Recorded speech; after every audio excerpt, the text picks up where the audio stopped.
That winter seemed to last forever. In some ways that helped us, for although we could do nothing about my castles, the smiths in my towns were able to produce more mail and armour for my men. We used the spare labour we had to help my smith, Alf, and his men at their forges. It took skill to forge a sword, but only muscle was needed to work the bellows. My squires now had full hauberks. All of my men-at-arms wore mail and had fine helmets. The armouries had swords and spears aplenty. My fletchers produced the hundreds of arrows my archers needed, and we bred more horses. My men-at-arms and the men of my manor trained. When I went to war, it was the burghers of Stockton and my small garrison which would defend my walls. I had used an idea from the east where I had been brought up. Instead of a mighty wall running all the way around my land, I had a ring of castles and fortified manors. Each could be defended against a smaller enemy, but if we were invaded, then they would garrison the jewel in the crown, Stockton. It was one of a handful of powerful castles which could withstand a prolonged siege. Durham, Bamborough, Barnard Castle, and York were the others. The ice and snow did not stop me from venturing to Norton, where Ere guarded my northern frontier, nor Normanby in the east. Barnard Castle and Hugh of Gainford protected the west, and in the south lay Sir Richard of Yarm. With Hartburn, Thornaby, and Elton close by, we felt safe. I knew that could not last.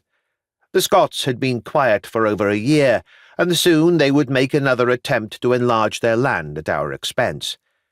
When the first grass was seen after the snows and the ice, I summoned my knights to my hall. I had sent Captain William and my ship Adela to Anjou. My son had his own manor now. He was Baron of Ouistreham, but Sir Lefric was the constable of my manor of La Flèche. It was a rich manor in Anjou, and the riches we had collected would allow us to buy that which we could not produce. It also provided men-at-arms for us. We were not reliant on those who had been brought up in England.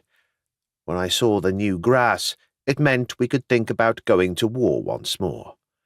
My knights arrived for my council of war. This was the first time they had all been together since we had returned from our campaign in the west. Not all had been with me.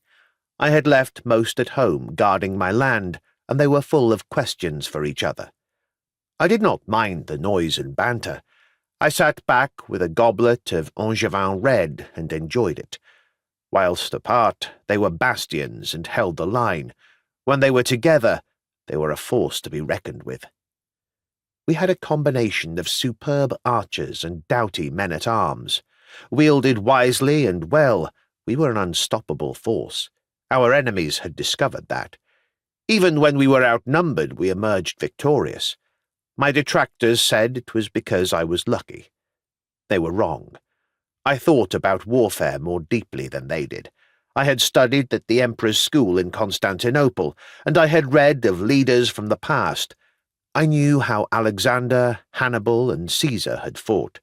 I had seen Justinian's walls and spoken to those who kept many times their numbers of barbarians at bay with well-armed and well-led soldiers.